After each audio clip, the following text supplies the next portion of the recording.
Hey guys, so in this video we'll be talking about how you can use or how corporates or investment banks or large financial institutions use credit default swaps for synthetic credit default swaps for having an exposure to a bond or a fixed income product without actually owning it. So before that, let's try to understand what a credit default swap is, right? Because it is very essential to understand the working of the CDS and how CDSs are used to hedge or to bet or to make a synthetic.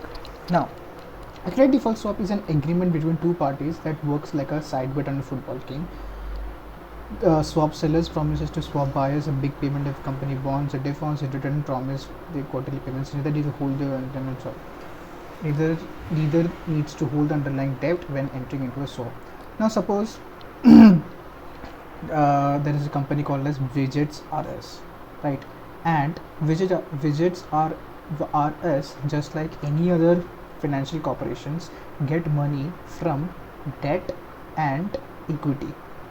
So equity is the money that you get from shareholders, and debt is the money you get from borrowing.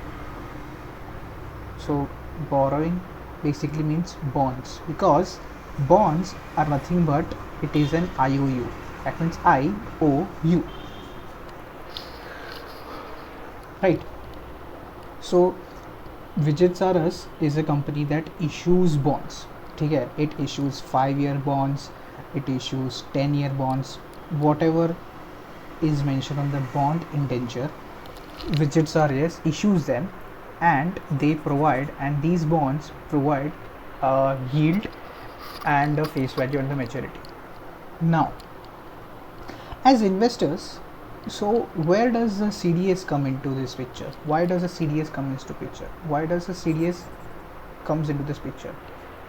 Now, any financial corporation, just like any other firms, has a possibility of a default. There is always a possibility of a default by a company, and the default can arise. So what does a CDS help in this case? Now, for example, if company A has bought bonds from Widgets R Us, and it has bought the bonds from the reference entity. So Widgets R Us would be the reference entity in this case, and it wants to hedge against this exposure.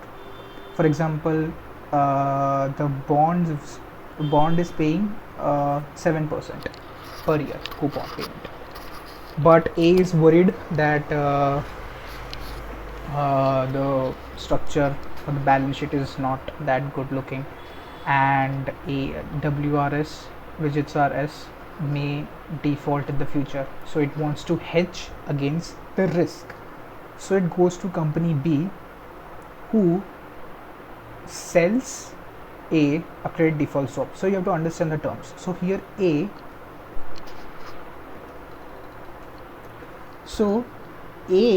is going to be the insurance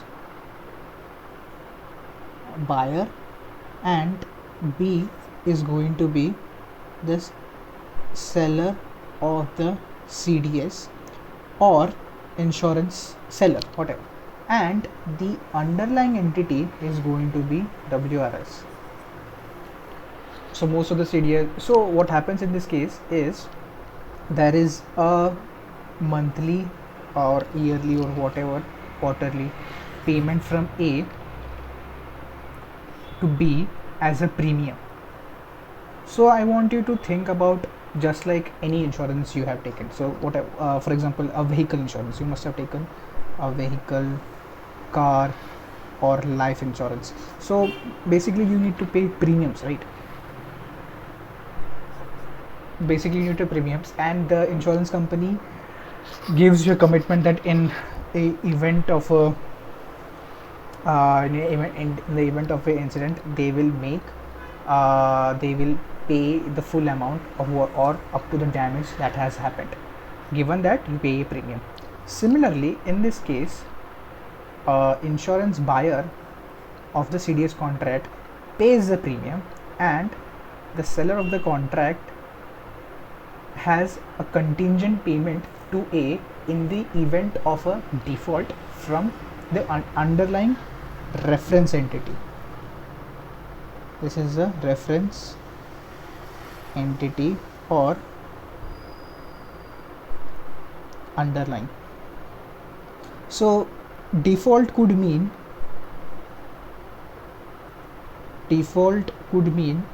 bankruptcy. Any company could go bankrupt, or failure to pay coupons, or just winding down the operations because the company is not viable. Winding down the operation. So this could be the reasons for a default. Now B tells A that in the event of such a default, I am going to make your losses full. That is, you need not worry. So that is basically basically a CDS is. So if you want to know more, for example, as I said below, for example, WRS on its bond is issuing 7%, and the premium is let's just say it's 2% or 200 basis points. So effectively A is getting 5% risk-free rate. 5% risk-free rate. 5% risk-free rate. That means this is the rate which, after netting, A is going to receive, which is risk-free rate, because even if because as per the structure, even in case of a default, A is still going to keep receiving its payment. Right? This is what you call a default. Now, this is the important thing you have to understand. You can still trade a CDS contract even if you do not have an exposure to the underlying entity. Let me say that again. You can still buy and sell CDS contracts via OTC, exchange, whatever, the secondary markets, without having any exposure to the underlying entity. So like, say, for example, take this example.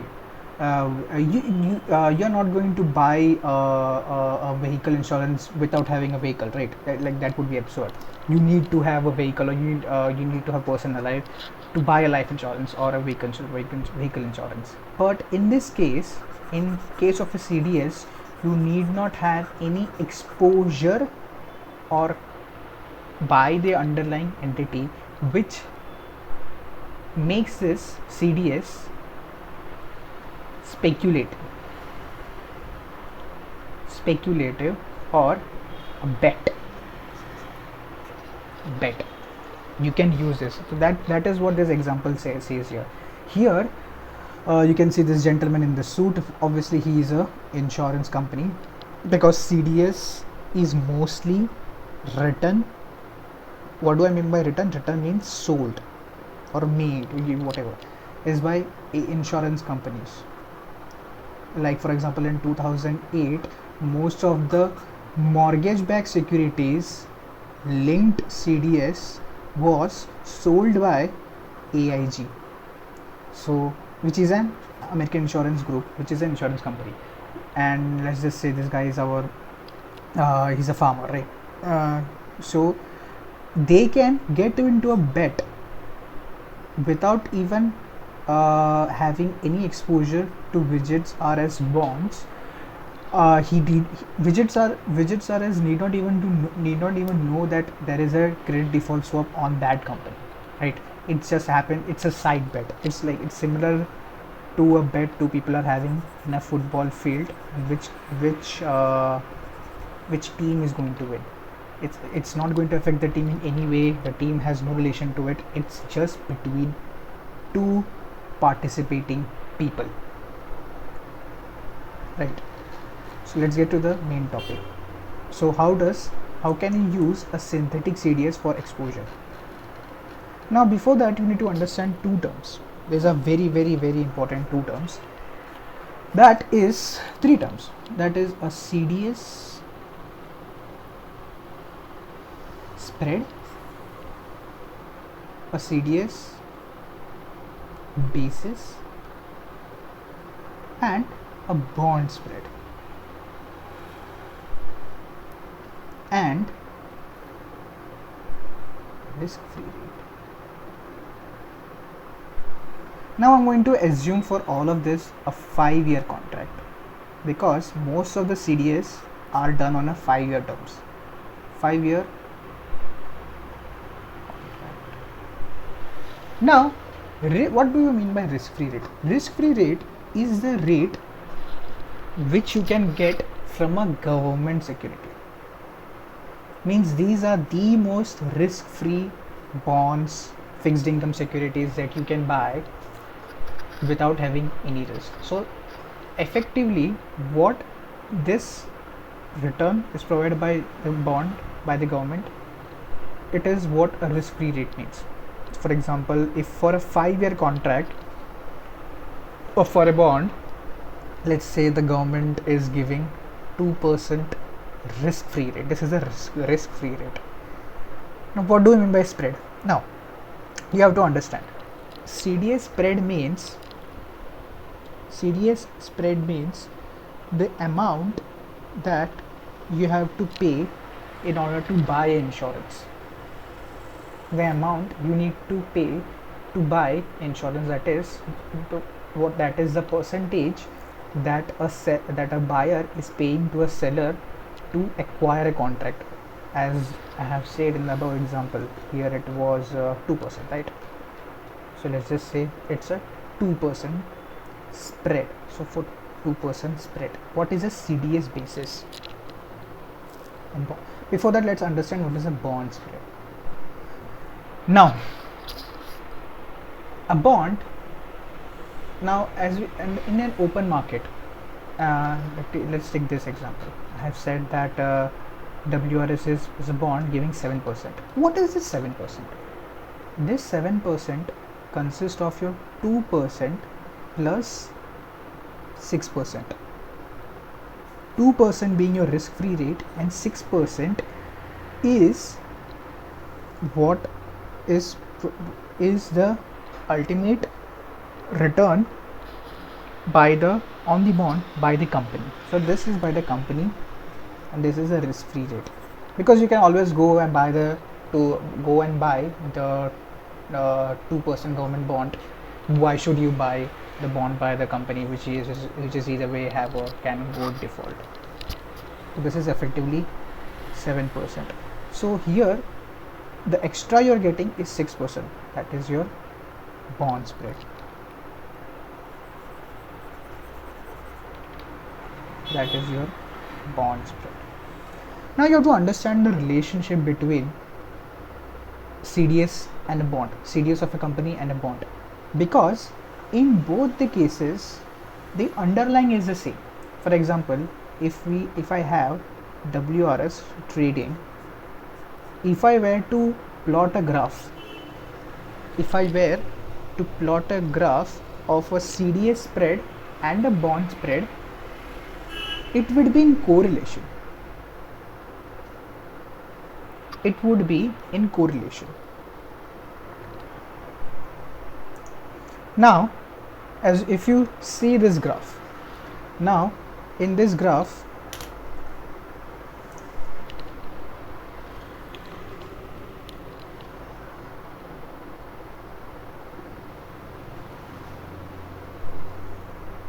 for a Verizon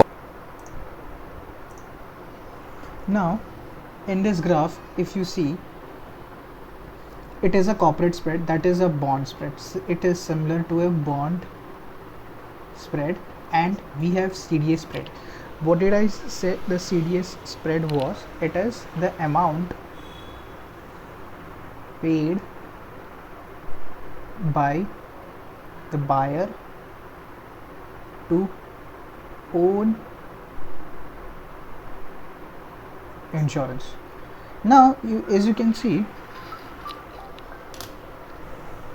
now as per this graph you can see, even though there is a difference in maturities, because there's a series of 5 years and this is a corporate spread of some XYZ year, you can see there is a correlation between both the bond spread and the CDS spread, because both have exposure to the same underlying. Both have exposure to the same underlying, and that is the reason why they go in, even though they may not be both the same, but they go into same correlation.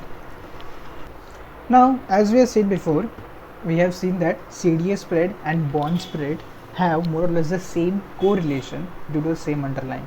Now what is CDS basis? Now CDS basis is nothing but difference between a CDS spread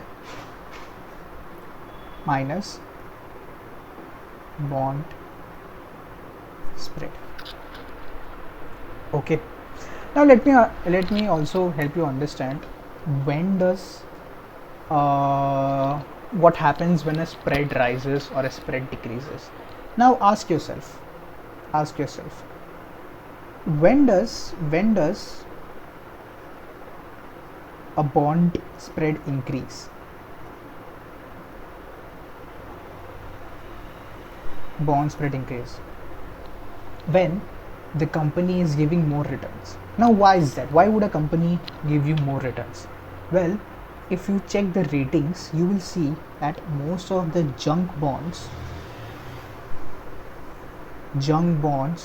or triple C or C or B rated bonds, by these are the ratings by Fitch and S&P, most of these bonds which are junk bonds, they give the highest return. Why? Because they have a high risk of default. They have a high risk of a default. So in order to make this more attractive, the company is going to provide you with more returns. So if a bond spread is increasing, it is more or less a way of saying that there is an increasing default, and this give rise to CDS spread, because again people will try to buy the CDS, trade default swap, on this bond. So if there is an increase in the bond spread, automatically the CDS spread would also increase. Now the best example I can give you for this is the Credit Suisse credit default swaps. Another way to measure that is to look at the different curves, the credit default swap. That means it costs more to protect against that means it costs more to protect against an immediate default instead of a default down the line. That's another sign of distress when it comes to Credit Suisse. So there are a lot of different measures of So as said in this video, we can see that the Credit Suisse credit default swap 5-year has an inverted curve. That means it, as they have said, it costs more to buy a contract now than in the future. Why is that? Because everybody is going to purchase the CDS contract on Credit Suisse, because everybody knew that Credit Suisse bonds were going to default. Everybody know that.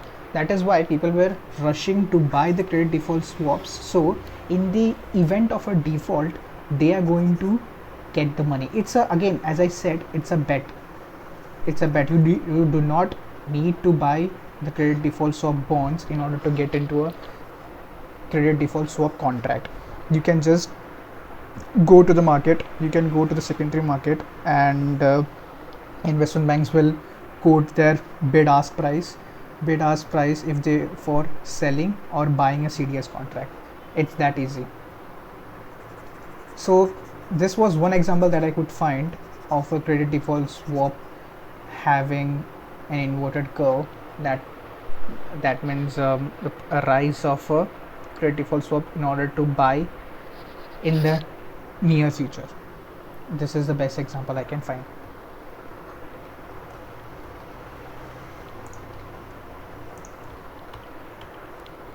Now let's go back to our main topic, how to gain exposure on a bond without even purchasing the bond with synthetic CDOs.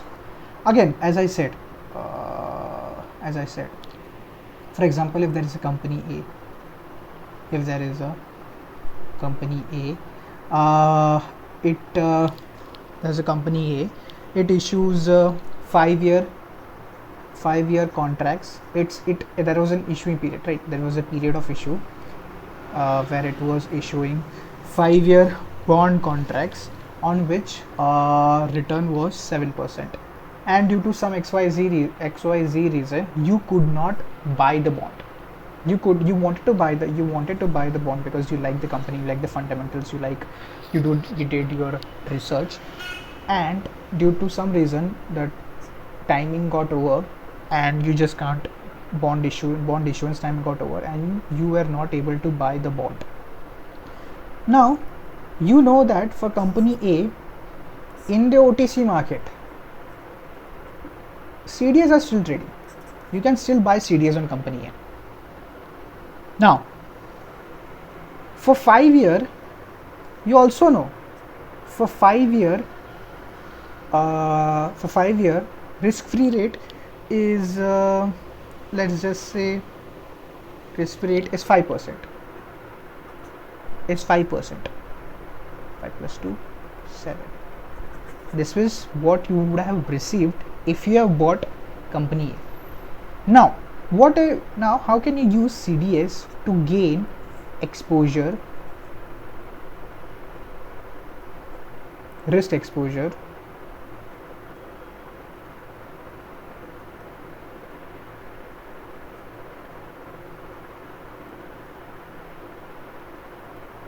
How are we going to do that? Here's what we're going to do.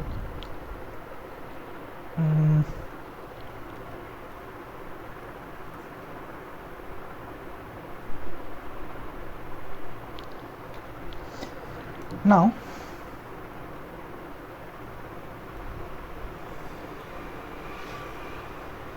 we know that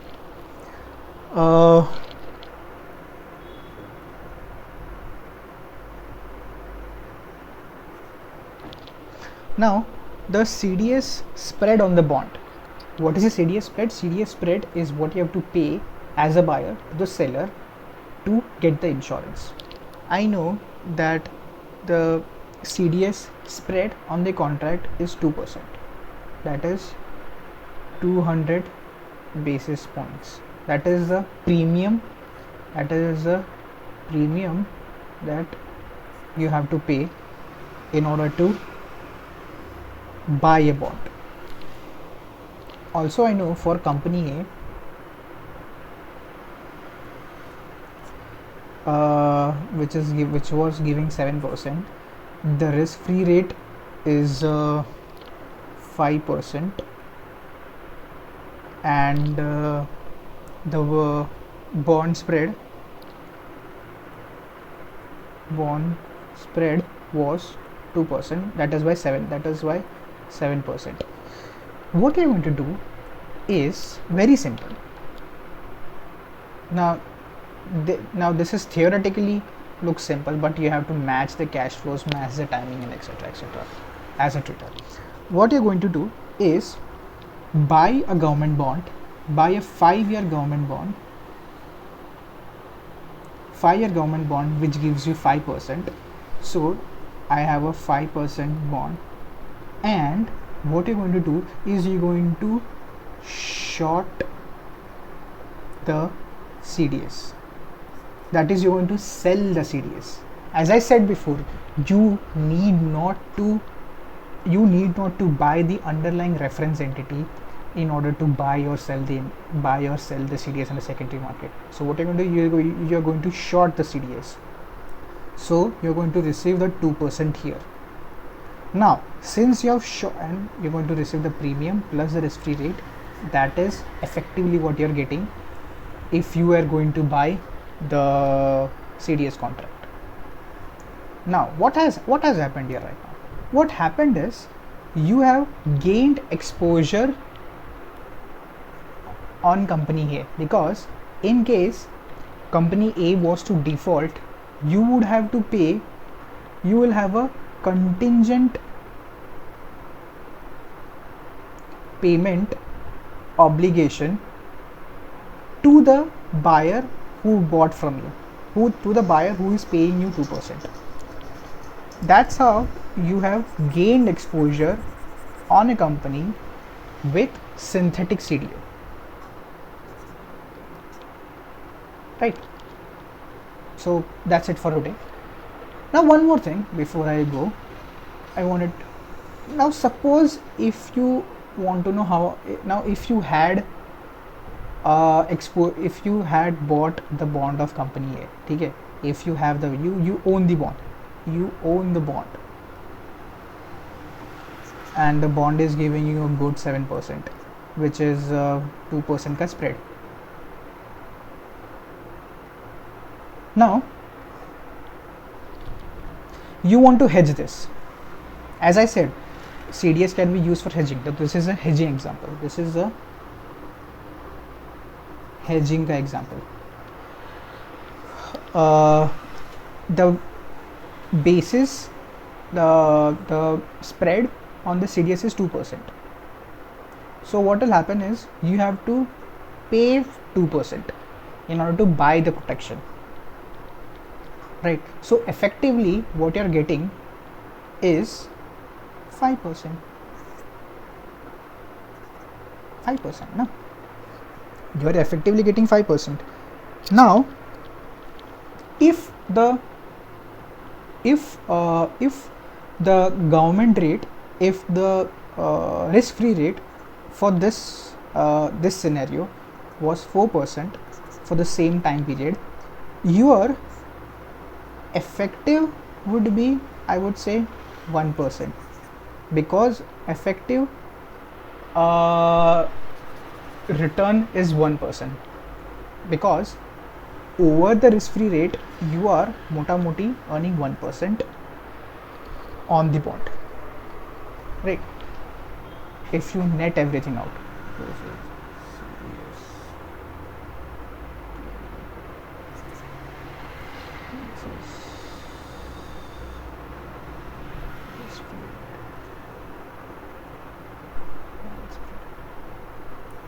So what you're earning is 1% above the market risk-free rate. This is how you're going to tell. This is what you're going to tell, right, after hedging and all. So that is it for this video.